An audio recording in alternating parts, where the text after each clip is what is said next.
You guys for being here. It's gonna be a very cool event. A lot of people, interesting people, who are gonna talk.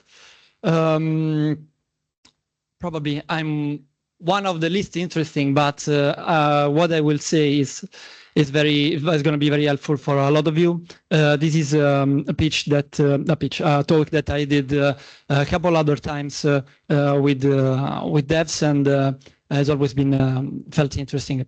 Small disclaimer: tomorrow there's going to be a call from Diego Ricchiuti, also from Stefano Cozzi. In particular, Stefano Cozzi's talk is incredible. Please take time to go also there. What I learned, half of the stuff that is here, I learned from Stefano. He has an incredible experience. So why are you talking about other people instead of talking about your stuff? I'll proceed. Boost your indie production by boosting your indie structure. So we're going to talk about team management. We're going to talk about conventional problem in team management that can be easily solved. That seems very huge, but they can be easily solved. The power of making a team happy. This is the base of what I do in Caracal Games. The most important thing, the most important boosts for production, absolutely. It's very underrated, and since I know that I talk a lot, if we're gonna have time, I added small extra content in case I'm gonna behave. So, okay.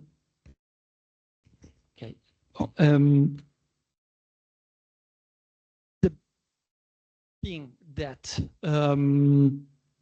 development today doesn't understand is that your current team can make 10 times the production value that is doing right now. Not your specific team, but the average is that. It sounds a lot, it sounds incredible, but it's what I experimented the last 10 years in Caracal Games, in particular the last 6, and with incredible success the last 3 years. I'm gonna give more details, of course, later, but you can have incredible efficient team by empowering him with specific behaviors. The fact is that it's not magic. It's stuff that most people say a lot, but it's literally perceived like a cheat chat. Instead of that, I just applied that, and I got a great result. This is valid for the IT in general. This is a slide to say that I work in Caracal Games and that I'm lazy in cutting the background of images. But yeah, I'm Tommaso Bonanni. I started as an archaeologist more than 10 years ago. I got a master's degree in ancient urbanism in Central East area. Very interesting, but I will not bore you with that kind of stuff. With Caracal Games, we developed a bunch of games, and we did some important co-development. And yeah, I've been teaching in academies for 6 years. Then I stopped like 3 years ago because I had to work to our last very big game, which is Star Overdrive. I will talk a little bit about the projects. I think that every project that we did is a production masterpiece in itself. Not the game itself, of course. We all do stuff that can be improved. If I look back, I see that that the project could be better, but for sure, in from the production point of view, there is something interesting also in our old projects. Our first game, Downward, we didn't know anything about developing games at the time. We had a great success, but the important thing is that we developed this game in 2 years of production, which even up for today, it's been a long road, but even for today, it's a big achievement, I believe. And our second game we developed was way smaller, but we basically developed this game 1 year in part-time, just organizing, shaping the work in a correct way. We were 4, so we improved by 1 people. And this is based on Caracal. We basically added 1 people every year. We're now 12. Then this is an interesting production. That the game that we never released, but literally we did this game in 5 months. We probably need like other 3 to make it shippable. It's a VR game. The problem is that no publisher believes in VR anymore, so this is gonna be stuck there. But we think that I think that this is a full-fledged project and was a very interesting development, also because this was our first remote game that we developed in remote. We collabed with LKA. Actually, it's their game, but 1 year and a half of optimizing and porting a game, you kind of feel that you also did a lot there. Then other clients, we worked also with Gearbox and Daniele back there. Had the pleasure to port this little gem of a game. This is a game where I explored technical and some process of development only on myself. I developed this alone, then my team ported it on Nintendo Switch. This is a Game Boy game, 5-hour game, 14 months of work, actually 14 months, but only during the weekends, only during my free time. And also, I think that this is a great achievement.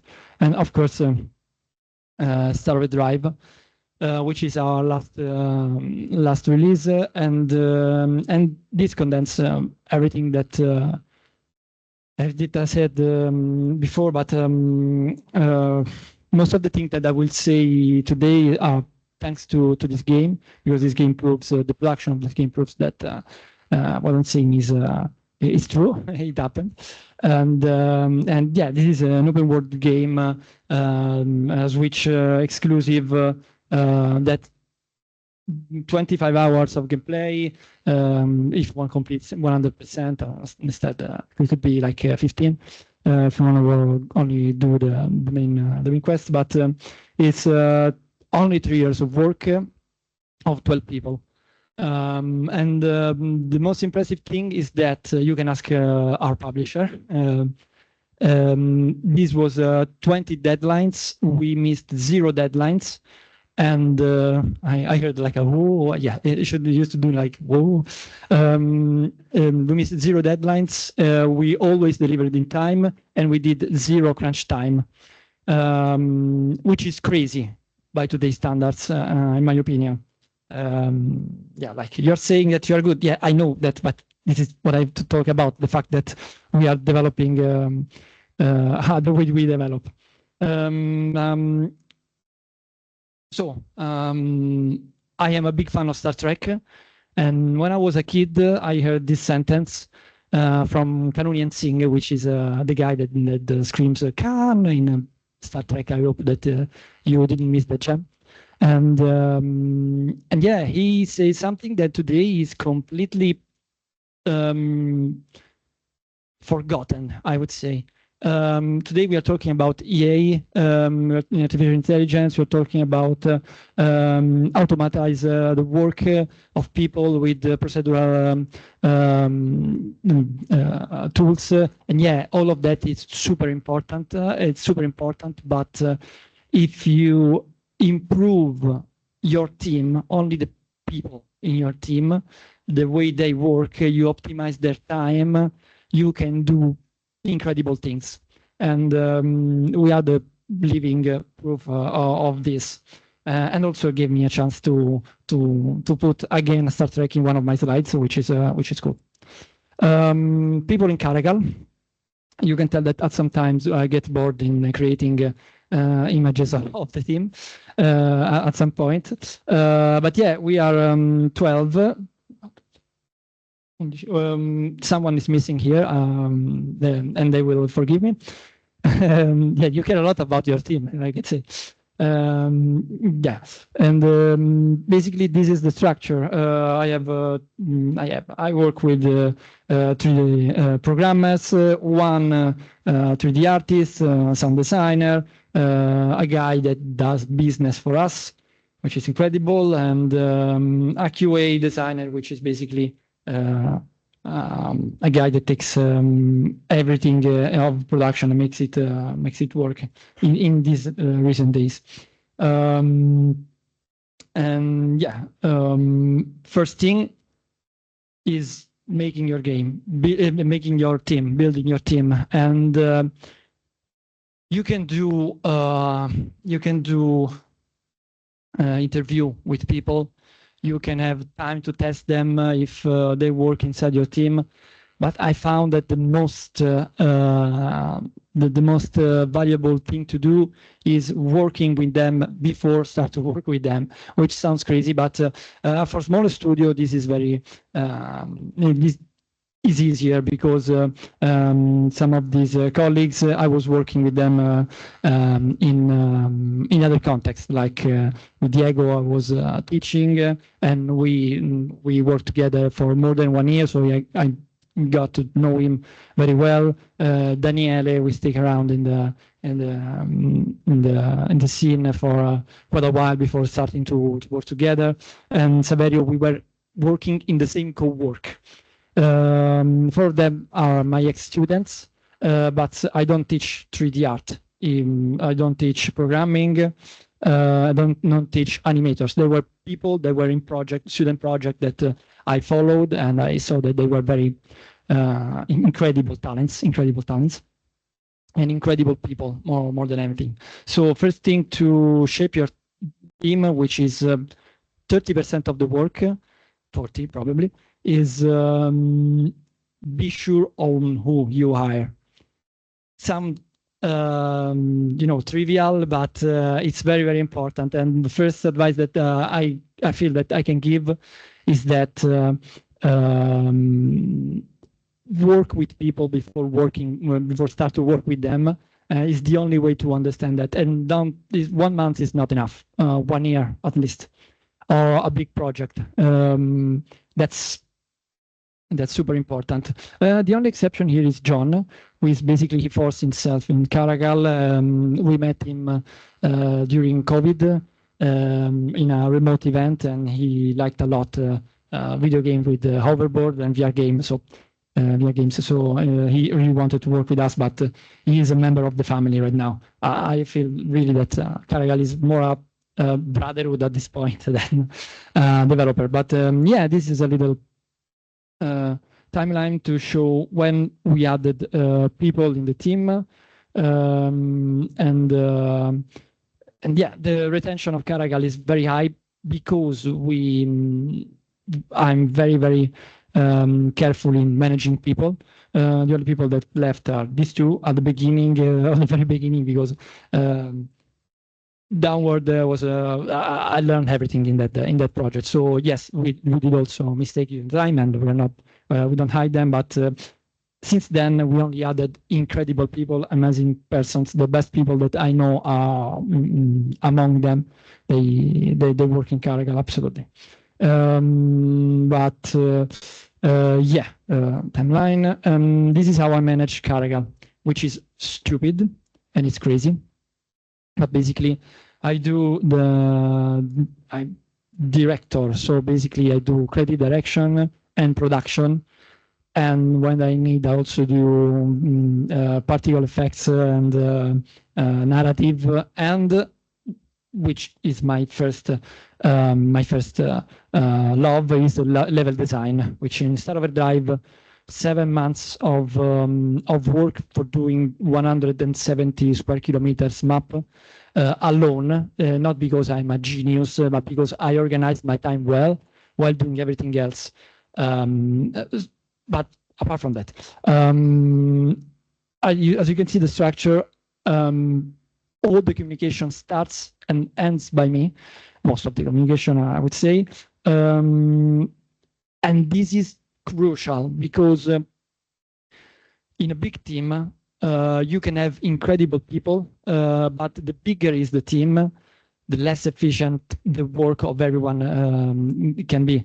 When you work alone, your efficiency in development is 100%, 120% probably, because you put your time, your effort, and you don't have to waste time in communication. And I will talk in a small time about communication tools, but basically, when you add people, you have to explain your ideas, you have to explain problems, you have to explain everything. I see Stefano Pinna that is headbanging, but yeah, basically, yeah, is like that. And when you have a very, very big team, the percentage of efficiency of a single person drove down to 30%, 35%. And this is not stuff that I say, this is stuff that I copy from people that are way more experienced than me. And they also say that a big team, the bigger the team, the lower the efficiency. That's why we could do such a big game like a server drive in a small time because communication was very, very fast. And yeah, everything comes to me and to Alessio, as you can see, which is the main programmer of Caracal. And very important thing. Okay, no, I will talk a little about that. Communication tools. You can laugh, absolutely. And that's the part where you can laugh. And if you know this logo, you are old school. But literally, communication tool that we use in Caracal games are those one. We don't use any task management, and don't take notes because this is crazy, but it's true.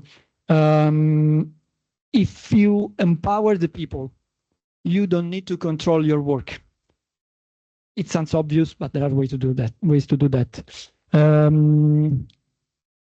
We use Discord, of course, for vocal chat, screen share, and with partners. You have to tell me why everyone I speak with in the industry, they use a different tool for doing calls inside their team. And probably most of you you do that. You send an email with the team link and that you have to log in, etc. Discord is there. It's super easy to use. It's just an appointment. It's a place where you can hang, where you can be, and it cuts everything. Because if I say to one of my team, we need to be there at that time, we know where. We don't have to just go to an email and click. It might sound easy to you, but it's all of these little things that change the mindset. But tell me that in the last week, it doesn't happen to you that you went into a call and someone like missed the link of that call. It happens with partners, with me every time. And every time I can, I force partners to do calls on Discord. Not Discord doesn't pay me for that, but they don't need to. And also, and super, the most underrated tool for development video games, trust me, is Telegram. Telegram is incredible. Telegram has infinite storage. You pay basically you have infinite storage. So everything that I shared with my 3D artists, everything that I shared with my sound artist, everything that I shared, builds, everything is there. I can in 5 seconds find a photo that Gabriele sent me 4 years ago, because everything is in cloud. It's not like WhatsApp. Please stop using WhatsApp. Start to use Telegram. They don't pay me for that, but it's incredible. Even in my personal life, I use it so much. I'm paying the premium version, which is like €3 for months, and it's only value, and it's free. It's free infinite storage, which is crazy. Some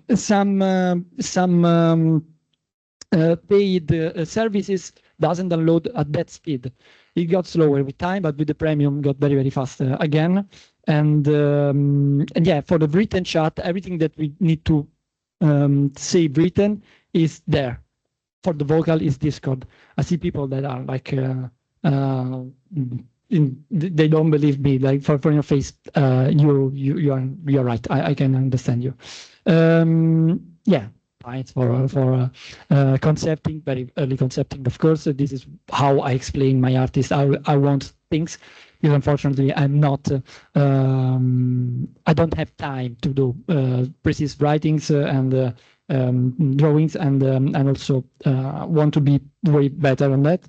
And show things. That's they changed that icon in Windows 11, but basically do screen captures and paste it in Telegram. You can explain everything in 0 seconds. It's just madness. It seems trivial to you, but this is the fundamental of how Caracal works. Versioning tool, we use Tortoise SVN. This is super important. You can use any other tool, but if you have a correct organization, you're not wasting time and resources.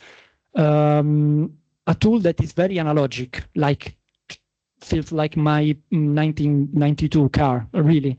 But with my 1992 car, I give it a kick and it starts to run in any place, in any way, and I can fix it myself. This is the same with Tortoise SVN, absolutely, and probably is more ancient than 1992. But when you're well organized, you know who is going to deal with the project, who is going to have to upload the specific things, specific folders. You have 0 problems, and yeah, we probably most of the merit of delivering server driving time is because we had 0 problem with versioning, and I worked with other people. I work in other teams. Constantly, people is branching and adding stuff, and it's a madness. And when you, at the end of the development, you pay that a lot. Sharing files outside the team, of course, Google, the Google Suite, because everyone has Google and it's very easy. I should add that here also Swiss transfer, which is very cool to not crowd your space, and task listing. My task listing is Notepad of standard Windows. I know it sounds crazy, but everyone lists their tasks alone in the team. I'll have to speed up a little, so a lot. So these are the only persons that works inside the engine in the team. 3D artist, sound designer, 2D artists, QA, they don't work inside the engine. These put down basically all the chance to have mistakes or to people that are uploading wrong stuff inside the project. This is super important. I'm never gonna make it in 20 minutes. I'm super sorry. They asked me, but it's too hard to shrink that much. I'm going to talk a little more about how to solve, how to anticipate problems inside the team. These are problems that I was inspired for the fact that chatting in the event like the GDA one or like this one, we're always talking about the same problems.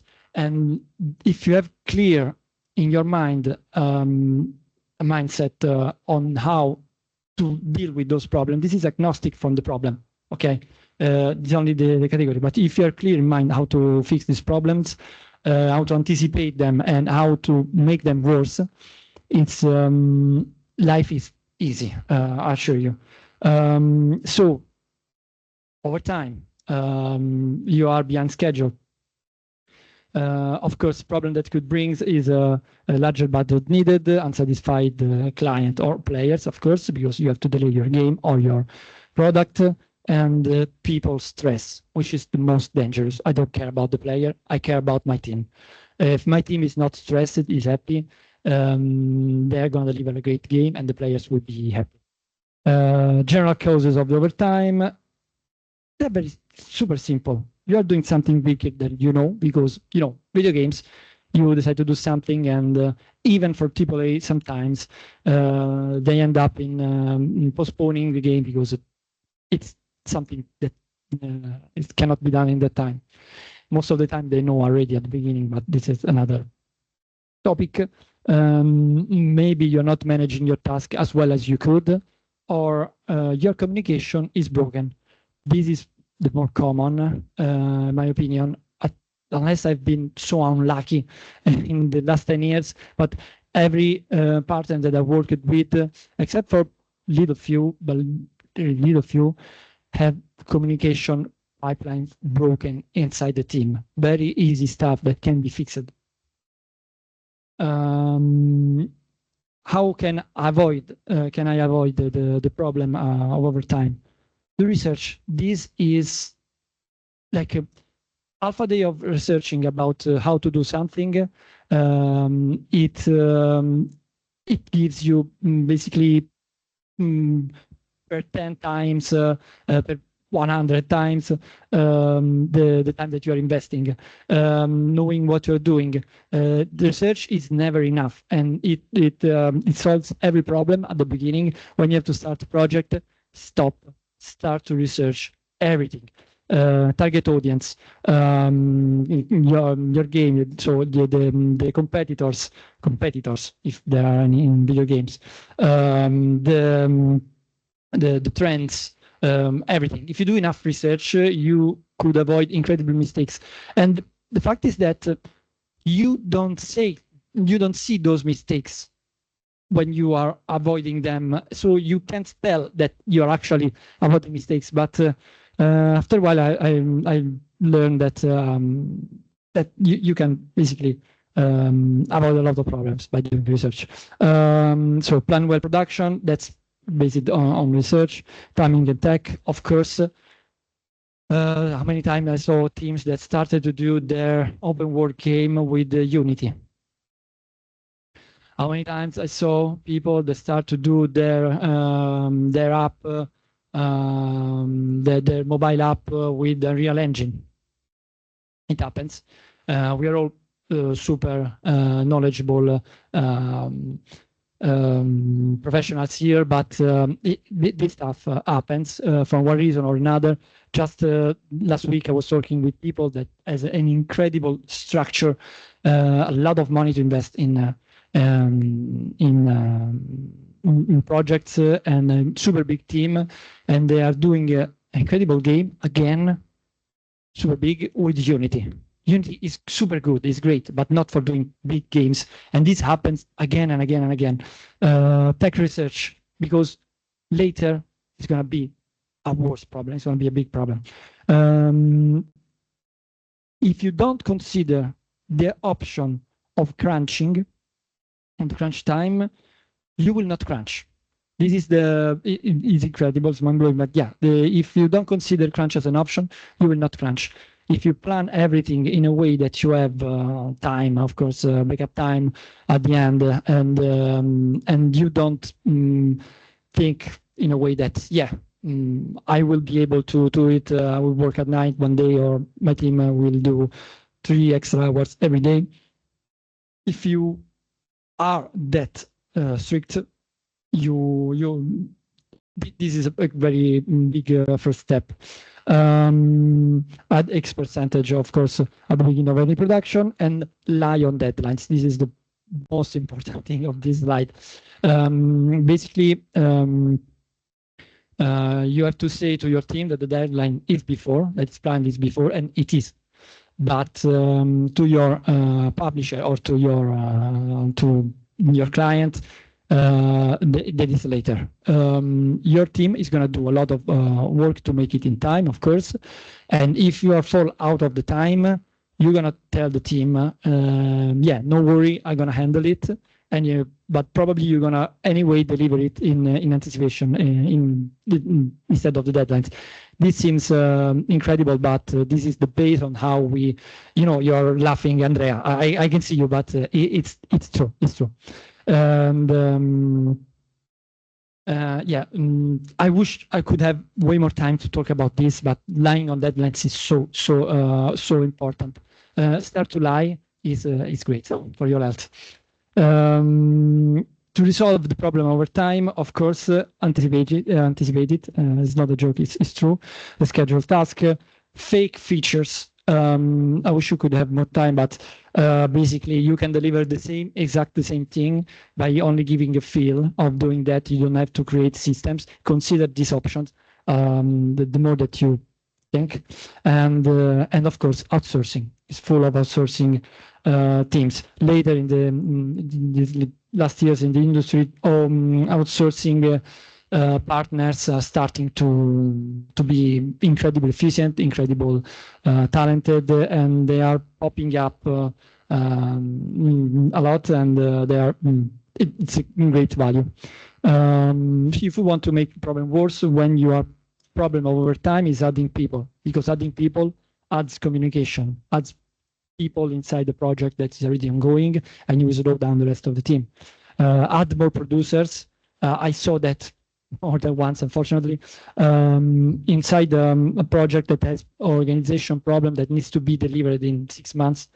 We are adding a producer. He's gonna make so many mistakes. Even if the best in the world is gonna make mistakes because he doesn't know the project, doesn't know the team. It's gonna be hell. If you want to make the problem worse, act like if overtime is a problem. That's self-explanatory, I guess. And rethink the management is the most important thing. Most difficult, but most of the time is a management problem, of course. Wrong tools. They could bring more overtime, and we already know about that. They can bring people sadness, which again for me is so important. If people they are doing their incredible open world on Unity, they know that they're not doing the right thing, and they're not going to work with the same enthusiasm. Of course, not everyone is developing open world with Unity, but you can see this in a lot of other situations. It happens every time. And doable goal, of course, wrong tool can't lead you to the goal that you want. General causes, you didn't spend enough time in research. Again, avoid the problem, research. You have no competence to understand the tech. Of course, it happens. A lot of people, that this is linked to someone lied to you. A lot of team leader, people that are investing a lot of money in this industry, and leads in general, they trust the guy. Okay, this is not only for the tools, but I saw so many companies falling down because this guy worked here and there, so it must be cool. And when you building a company and you have a lot of money, you want to add people that has a strong pedigree to show that you are cool. But it's the super big mistake most of the time, because otherwise they are still working, I don't know, in Blizzard on in Rockstar if they're working with you right now. So they were not good enough there, probably. Not always, but it can happen. And so you are trusting the wrong guy. It happens so much, and this could be a topic for an entire course, but it would be ugly. Again, with the wrong tech, anticipate the problem, do research, use a problem technician. Don't try. There is no try. Okay, there is do or do not. And this is way more important because the other was not talking about deadlines, but it's basically way more important now that for Jedi, in my opinion. Allocate budget. So more budget, more technicians at the beginning of the project that they can do the right stuff to resolve the problem. Of course, if possible, change tech ASAP. The paradox of the gambler's paradox, where I invested a lot, so I need to invest more. Like that's a huge trap for investing money inside projects. Leave it, change it as soon, because learn to respect your time by accepting that you wasted your time. So important. Cut content, of course, fake features to make the problem worse. Of course, push modernizable. You can't do that feature with that tool. Don't do it. Add more producer again. I'm not against the producer, absolutely, but I know that people that manage the task of other people, if in a moment, in a situation of drama, in a problematic situation, they can't be added in a team. That's so important. Ignoring the problem, like is gonna fix it. Someone is gonna take care about that. Unfortunately, I saw that a lot of time. And search for heads. Let the project close, then understand what happened, and fire those guys. That's it. Other problem, okay? Constantly, I speak with people that they hate their work, they hate their job, and because it's about unrelatable team. This comes from management. We all know that, but most of the time could be about unmanaged behaviors. So this could bring to a toxic environment. Even only one toxic guy could ruin a big team and a big project. People is doing like this. Yeah, I saw that so many times. I'm happy that other people saw that. Only one wrong thing in the right spot can waste so much money.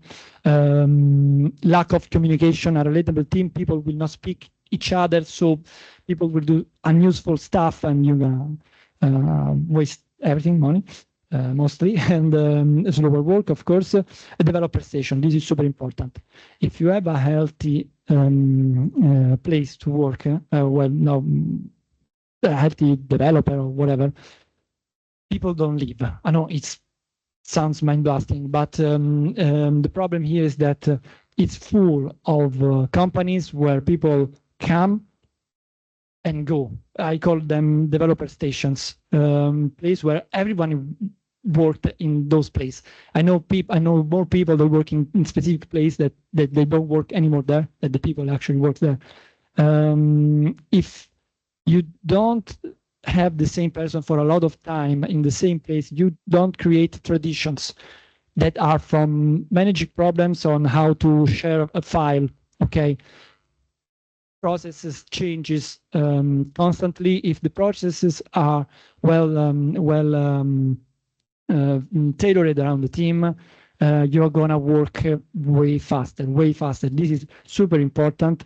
If you have a healthy developer, you are going to have people stuck in your place because they love it, and their production will increase because they will know each other, and they will know how to behave together, and it's easier. I don't know. Someone might say that's trivial, but this is super important to me. General causes, unreadable team, of course, bad management. Don't have to waste words on this. You probably all know what bad management means. No ownership of the project. This is for me super important. My team needs to love the project they're working in. It's not just a job. We are creatives, even programmers are ugly beasts, but they are creatives. And they need to love the project that they are doing. Probably programmers even more than anyone else. So ownership, feel that the game that everyone that needs to feel that the game that they're developing is theirs. It's a part of their work. And the guy is the problem, of course. Sometimes we don't have to beating around the bush. There are people that are problematic and they need to send away. And if you are the people, it's only the person. It's only a way to grow. That will make you better because yeah, you're also having a bad life, I guess. Unmanaged behaviors. This is going to take me so much time to explain, but basically. Check every single thing that people say each other, how they behave, and try to twist them in a way that is positive for the health, for the enthusiasm of the team. Ask me later. Don't have time. Sorry, unrelatable team. Anticipate the problem, bring people that you already know, not your friends. That makes problem worse. How many places I saw where people bring their friends to work with and it's a disaster. I did the same at the beginning. Make people know each other before. Okay, I usually invite people to Caracal events, so dinner and stuff, people that I like. Maybe one day we'll work with them, and yeah, that's super important because I see how they talk with my team, how they behave, and if I know that someone of my team doesn't like them, but they need to work with them, that's I can't work with these persons.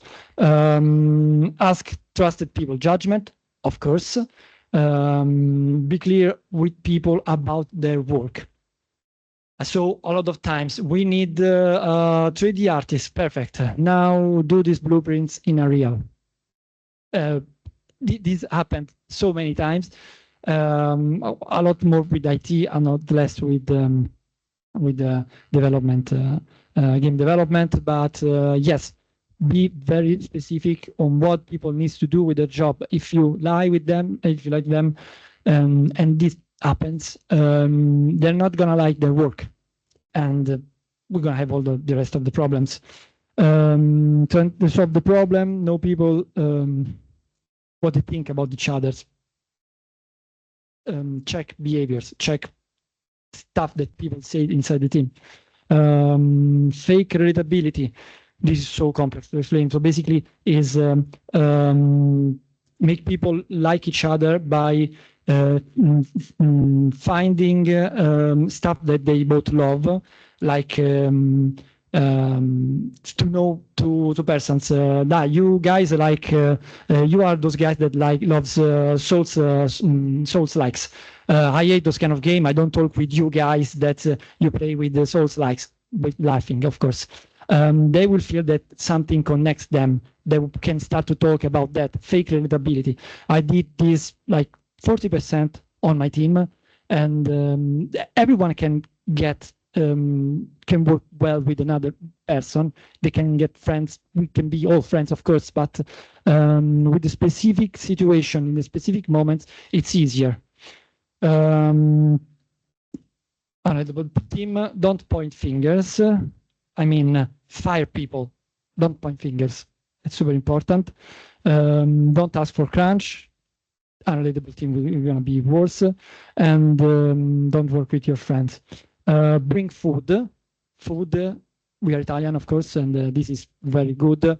I create basically a positive feedback loop with my team. Every time we all work in remote, every time we see each other, we eat. So every time probably one of my guys see another guy starts to be hungry. He wants to eat probably. But yeah, at this point, I always bring food. Food makes people happy. And bring more food, you will make them happier. 5 to 10 minutes. I'm gonna make it. Okay.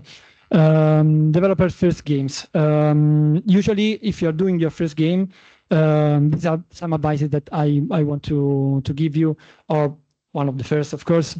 If you want to release your game fast, experiment with new tech, and build a new team.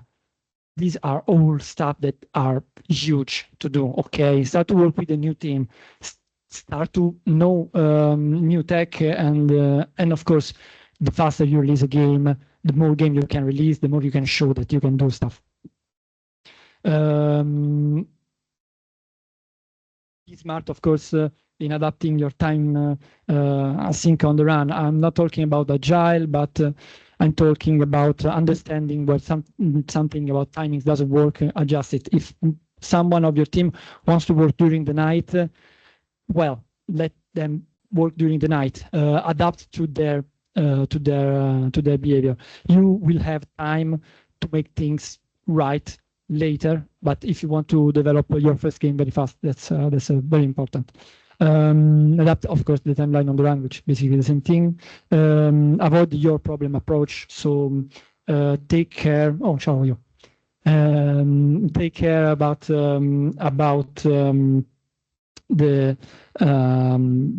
every kind of problem act like as if it's your problem. So people will feel that you are connected, and everything's going to be easier. Raise proudness in the team. This can be done in a lot of ways, and of course, take advantage of the gambler's paradox. In this case, is positive. Make people work on a thing and let them not basically invest as much as possible in the project.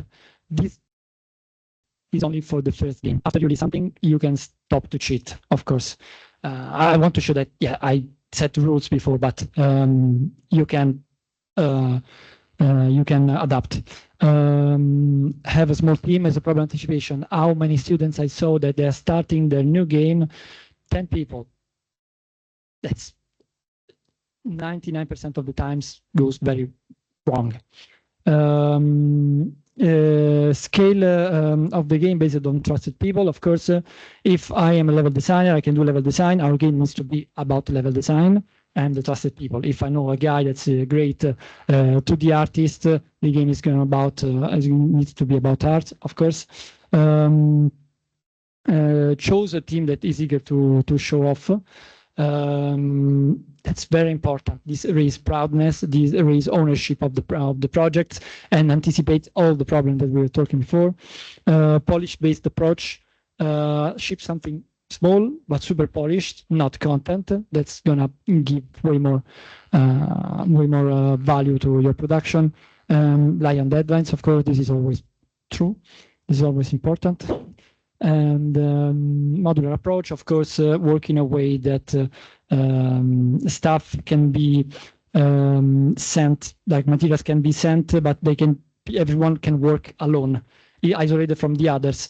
At the beginning, when you're doing your first project, you're probably working remotely. That's very important. If you stay all the day in chat on Discord with someone, first project, you're gonna burn that person most probably. Because you're going to start to hate each other. So isolate every small chunk of the development and do it separately, and then unite it. Modular approach. Avoid structures. Yes, we don't do stand-up meeting. We chat during breakfast. Okay, in chatting during breakfast, you hide the fact that you are understanding at what point of the work they are. I could spend so much time about this, but basically, I don't believe in ceremonies. I don't believe in specific meetings to do specific to solve the specific problems. Yeah, they are important, but in a team that works very well together, this feels supernatural in a constant flow in communication. Yeah, shaped random communication is a part of the modular approach. Everything I said is to create a low surprises environment. An environment that doesn't create surprises, big or small, is the best environment to work with. So no surprises for people, from process, from tech. When you will be old enough, you will understand this, probably, or you already understand it. Yeah, low surprises. That's the idea behind everything I just said. And yeah, I finished time, so I'm reiterating the stuff. Giving feedback. Yeah, we can skip this, and we know that. And thank you for your time.